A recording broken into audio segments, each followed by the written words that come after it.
نحمده ونصلي على رسوله الكريم اما بعد فاعوذ باللہ من الشیطان الرجیم بسم اللہ الرحمن الرحیم رب اشرح لی صدری ویسر لی امری واحلل عقدۃ من لسانی یفقہوا قولی۔ سورۃ الانشراح۔ الم نشرح لک صدرک ووضعنا عنک وزرک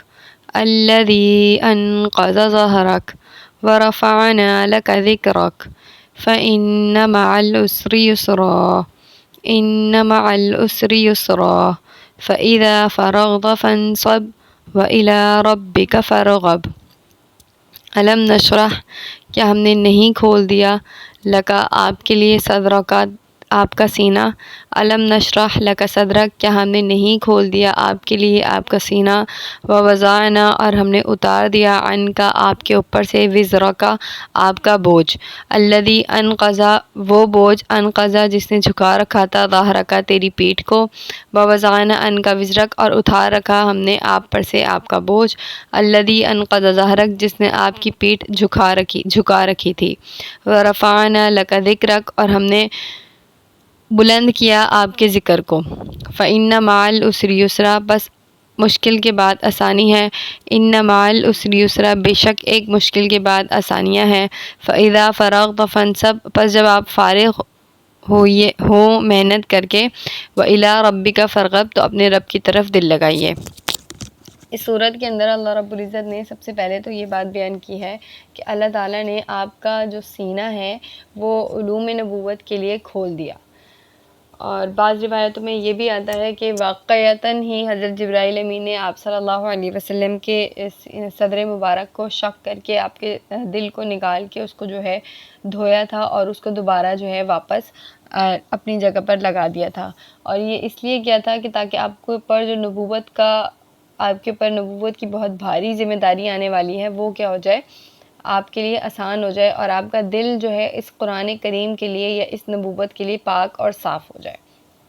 تو اس سے مراد یہی ہے کہ اللہ رب العزت نے اس قرآن کو سمجھنے کے لیے، اس دین کو سمجھنے کے لیے اور اس دین کو آگے پہنچانے کے لیے آپ کے سینے کو بہت اچھی طریقے سے کشادہ کر دیا، کھول دیا، صاف کر دیا۔ ووضعنا عنک وزرک، اور اتار دیا ہم نے آپ کا بوجھ، الذی انقض ظہرک جس نے آپ کے کمر کو جھکا رکھا تھا۔ اس میں جو ہے علماء کے دو قول ملتے ہیں۔ اس سے مراد پہلا جو قول ملتا ہے وہ یہ ملتا ہے کہ بہت سارے ایسے عمل تھے جو کہ جائز اور مباح تھے، یعنی ان کے کرنے پہ گناہ نہیں تھا، کیے جا سکتے تھے، لیکن آپ صلی اللہ علیہ وسلم سے کبھی کبھی وہ کام اگر صادر ہو جاتے تھے، یا آپ صلی اللہ علیہ وسلم نے ایسے کام کبھی کر دیے کہ وہ جائز تھے لیکن خلاف اولیٰ تھے،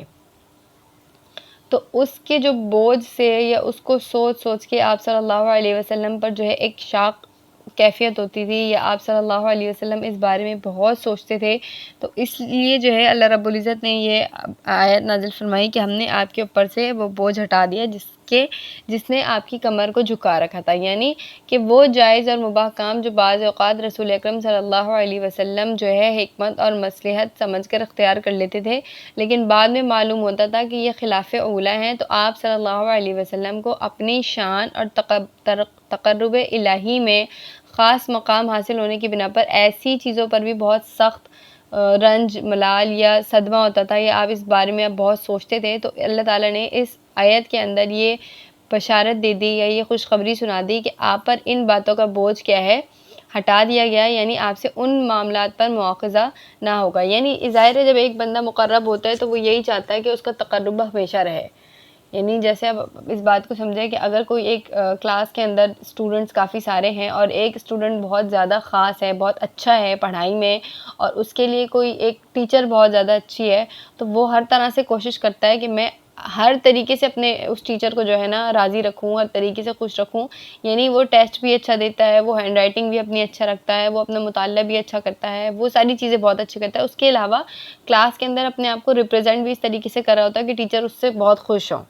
ٹیچر ان کی نظروں میں یا ٹیچر کی نظروں میں وہ برا نہ بنے. تو آپ کو سمجھانے کے لیے مثال بتا رہی ہوں. تو اسی طریقے سے جو جائز اور مباح کام تھے تو اللہ رب العزت کی بارگاہ میں اللہ رب العزت کے تقرب کے لیے آپ صلی اللہ علیہ وسلم کو وہ کام بھی ایسا لگتا تھا کہ شاید انہوں نے جیسے بہت غلط کام کر دیا. تو اللہ رب العزت نے اس آیت کے اندر وہ جو خوف تھا یا وہ جو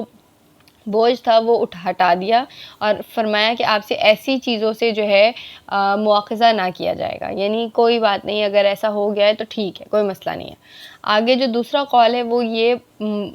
حضرات مفسرین فرماتے ہیں کہ وزر سے مراد وہ بوجھ ہے کہ جو ابتدائے نبوت میں وحی کا تھا. یعنی آپ کو میں نے پہلے بتایا کہ وحی جو ہے آپ صلی اللہ علیہ وسلم پر بہت بھاری اور بہت شاق ہوتی تھی. تو اس کی جو اس وحی کو آگے پہنچانے کی یا اس کلمے کو یا اس دین کو آگے پہنچانے کی جو ذمہ داری تھی آپ صلی اللہ علیہ وسلم پر، وہ بھی بہت زیادہ آپ اس کو احساس کرتے تھے یا بہت زیادہ اس کو فیل کرتے تھے. تو اس بوجھ کو بھی جو ہے آپ پر سے ہٹا دیا گیا اور آپ کو اس چیز کی خوشخبری دی کہ آپ جو ہے ہر مشکل کے بعد آسانی ہوگی. یعنی آپ اس کے بارے میں زیادہ مت سوچیے، اللہ تعالیٰ آپ کے لیے آسانیاں پیدا کرے گا. اور آگے ایسا ہی ہوا کہ ہم دیکھ لیں، تاریخ اس بات کی گواہ ہے کہ آپ صلی اللہ علیہ وسلم کے ذریعے سے اللہ تعالیٰ نے وہ کام کروائے جو ایک انسان کے لیے کرنا بہت مشکل تھا یا بہت سے ایسے کام تھے کہ ناممکن تھے. آگے اللہ رب العزت نے فرمایا وَرَفَعْنَا لَكَ ذِكْرَكَ، ہم نے آپ کے لیے بلند کر دیا آپ کے ذکر کو. یعنی یہ بھی ایک طریقے سے آپ صلی اللہ علیہ وسلم کو ایک خوشخبری دی گئی کہ آپ کے ذکر کو جو ہے اللہ تعالیٰ تا قیامت بلند رکھے گا. اور ایسا ہی ہے کہ آپ صلی اللہ علیہ وسلم کا نام اللہ رب العزت کے نام کے ساتھ ہمیشہ لیا جاتا ہے. یعنی کہ ایک طریقے سے جو پیچھے واقعہ ہم نے پڑھا تھا سورہ لہب کے اندر کہ ابو لہب نے آپ صلی اللہ علیہ وسلم کو ملامت کی تھی کہ آپ کا نام لینے والا کوئی نہیں ہوگا، تو اللہ تعالیٰ نے اس کا بدلہ کتنا خوبصورت دیا ہے کہ اللہ تعالیٰ نے اپنے نام کے ساتھ آپ صلی اللہ علیہ وسلم کا نام لکھ دیا اور جوڑ دیا. آج جہاں جہاں اللہ تعالیٰ کا نام لیا جاتا ہے وہاں وہاں جو ہے آپ صلی اللہ علیہ وسلم کا بھی نام لیا جاتا ہے. پوری دنیا کے اندر دن میں 5 دفعہ علل اعلان بلند آواز میں اللہ کے نام کے ساتھ آپ صلی اللہ علیہ وسلم کا نام لیا جاتا ہے. تو اللہ تعالیٰ نے تا قیامت، اللہ رب العزت نے تا قیامت آپ صلی اللہ علیہ وسلم کے ذکر کو، آپ صلی اللہ علیہ وسلم کے نام کو، آپ صلی اللہ علیہ وسلم کی جان کو بلند رکھ دیا. تو یہ بھی آپ صلی اللہ علیہ وسلم کے لیے اللہ رب العزت کی ایک محبت تھی یا ان کا ایک اکرام تھا.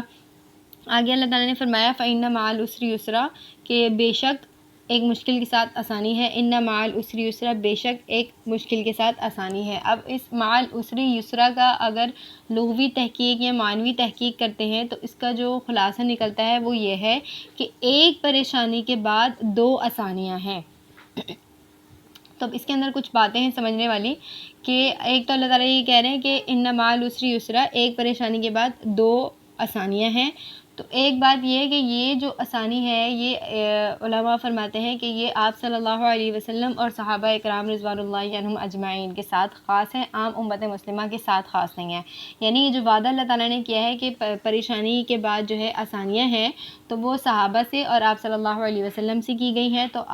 ہم مطالعہ کریں، اگر ہم دیکھیں تو ہمیں پتہ لگتا ہے کہ بے شک اللہ تعالیٰ نے اپنے وعدے کو سچا کیا، پورا کیا. کہ کچھ جو ہے ابتدا کے اندر آپ صلی اللہ علیہ وسلم کو مشقتیں اٹھانی پڑیں، صحابہ کو تکلیفیں اٹھانی پڑیں، بہت ساری مخالفت برداشت کرنی پڑی، لیکن اس کے بعد اسلام کا جو اللہ تعالیٰ نے نام بلند کیا وہ کس طریقے سے کیا کہ ہر طرف سے جو ہے اسلام کا بول بالا ہوا، ہر طرح سے اسلام جو ہے غالب آیا. دوسری بات اس میں یہ سمجھیں کہ بے شک اللہ رب العزت نے جو ہے یہ وعدہ صحابہ اور آپ صلی اللہ علیہ وسلم کے ساتھ کیا تھا، اور اللہ تعالیٰ نے اپنا وعدہ ایسا پورا کیا کہ پوری دنیا نے اس کو دیکھ لیا. لیکن اب بھی یہ وعدہ جو ہے اس شخص کے لیے بھی ہے، یعنی آپ صلی اللہ علیہ وسلم کی امت میں سے اس شخص کے لیے بھی ہے جو سچے دل سے اللہ تعالیٰ پر اعتماد رکھے اور سختی پر صبر کرے اور اپنی تکالیف میں صبر کرے. تو اللہ تعالیٰ اس کے ساتھ بھی یہ معاملہ کر سکتا ہے اور کرتا ہے. لیکن یہ معاملہ جو ہے امت مسلمہ کے ساتھ خاص نہیں ہے کہ ہم یہ سوچیں کہ ہمارے لیے یہ وعدہ ہے کہ اگر ہمیں کوئی ایک تکلیف اٹھانی پڑی ہے تو ہمیں اس کے بعد جو ہے آسانیاں بہت ساری ملیں گی. یہ وعدہ جو ہے اللہ تعالیٰ نے صحابہ اور آپ صلی اللہ علیہ وسلم کے ساتھ کیا تھا، اور ان کے وقتوں میں جو ہے اللہ تعالیٰ نے اس کو پورا بھی کیا۔ آگے جو ہے اللہ تعالیٰ فرما رہے فَإِذَا فَرَغْتَ فَانْصَبْ، یعنی جب آپ نبوت کے منصب سے فارغ ہو جائیے، یعنی دین کے اندر جو ہے اپنے جو کام ہے، یعنی لوگوں تک اس دین کو پہنچانا، ان کو سکھانا، ان کو عمل کروانا، اس کے بعد جو ہے اپنے رب کی طرف جو ہے تقرب حاصل کیجیے، یعنی اپنے رب کو جو ہے راضی کیجیے، اپنے رب کی طرف اپنے دل کو مائل کیجیے۔ اور ایسا ہی ہوتا تھا کہ آپ صلی اللہ علیہ وسلم رات میں نوافل کا بہت زیادہ اہتمام کرتے تھے۔ اللہ تعالیٰ ہمیں بھی ایسے ہی بنا دے۔ وآخر دعوانا الحمد للہ رب العالمین۔